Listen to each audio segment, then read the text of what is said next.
ಅಂದರೆ ಕೃತಿಕಾ ನಕ್ಷತ್ರದಲ್ಲಿ 3 ಚರಣಗಳು ಇ ಉ ಎ. ರೋಹಿಣಿ ನಕ್ಷತ್ರದಲ್ಲಿ 4 ಚರಣಗಳು ಓ ವ ವಿ ಉ. ಮೃಗಶಿರ ನಕ್ಷತ್ರದಲ್ಲಿ 2 ಚರಣಗಳು ವೇ ಓ. ರಾಜ್ಯ ಪೂಜಿತೆ 5. ವೃಷಭ ರಾಶಿಯವರಿಗೆ ರಾಜ್ಯ ಪೂಜಿತೆ 5, ಅವಮಾನ 4, ಆದಾಯ 5, ವ್ಯಯ 14. ವೃಷಭ ರಾಶಿಯವರಿಗೆ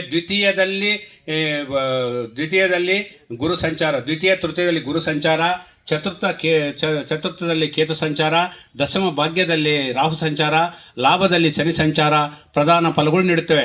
ವೃತ್ತಿ ಉದ್ಯೋಗ ವ್ಯಾಪಾರದಲ್ಲಿ ಅನುಕೂಲ ಫಲಗಳು, ಬಂಧು ಮಿತ್ರರ ಸಹಾಯ ಸಹಕಾರಗಳು ಲಭಿಸುತ್ತವೆ. ದೈವಾನುಗ್ರಹದಿಂದ ಒಳ್ಳೆಯ ಅಭಿವೃದ್ಧಿ, ಸ್ಪರ್ಧಾತ್ಮಕ ಪರೀಕ್ಷೆಯಲ್ಲಿ ವಿಜಯ ಗಳಿಸಿರಿ. ಆರ್ಥಿಕ ಅಭಿವೃದ್ಧಿ, ಉದ್ಯೋಗದ ಸ್ಥಿರತ್ವ ಲಭಿಸುತ್ತದೆ. ಅವಿವಾಹಿತರಿಗೆ ವಿವಾಹ ಯೋಗ, ಸಂತಾನವಿಲ್ಲ ಸಂತಾನ ಯೋಗ, ಗೃಹ ಅಥವಾ ನಿವೇಶನ ಖರೀದಿಸುವಿರಿ. ಕೋರ್ಟ್ ತೀರ್ಪುಗಳು ಅನುಕೂಲಕರವಾಗಿರುತ್ತವೆ.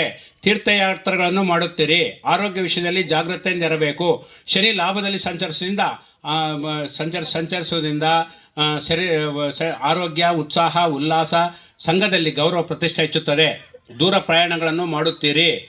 ನೂತನ ಗೃಹ ಖರೀದಿಸುವವರಿಗೆ ಅನುಕೂಲಕರ. ಉದ್ಯೋಗ ವ್ಯಾಪಾರಸ್ಥರಿಗೆ ಅನುಕೂಲಕರ ಕಾಲ. ಸ್ನೇಹಿತರು, ಬಂಧುಗಳು ಒಳ್ಳೆ ಪ್ರಯೋಜನ. ಅವಸರ ನಿಮಿತ್ತ ಸ್ನೇಹಿತರಿಂದ ಸಾಲ ತೆಗೆದುಕೊಳ್ಳುವಿರಿ.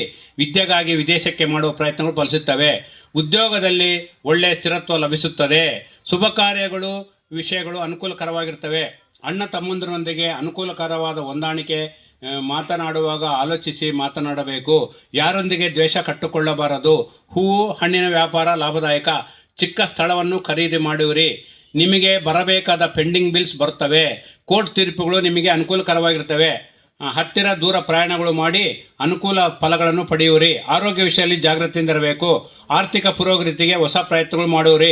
ಒಳ್ಳೆಯ ಫಲಿತಗಳನ್ನು ಪಡೆಯುವಿರಿ. ಜೂನ್ ತಿಂಗಳ ನಂತರ ಗುರು ತೃತೀಯ ಸ್ಥಾನಕ್ಕೆ ಸಂಚಾರ ಮಾಡುವುದರಿಂದ ವೃತ್ತಿ ಉದ್ಯೋಗದಲ್ಲಿ ಅಭಿವೃದ್ಧಿ ಕುಂಠಿತವಾಗುತ್ತದೆ. ಪತಿ ಪತ್ನಿಯರ ನಡುವೆ ಅನ್ಯೋನ್ಯತೆ ಕಡಿಮೆಯಾಗುತ್ತದೆ. ಬಂಧು ವೈರತ್ವ ಉಂಟಾಗುವುದು. ಆದ ಕಾರಣ ಗುರುಗ್ರಹ ಶಾಂತಿ ಮಾಡಿಕೊಳ್ಳಬೇಕು.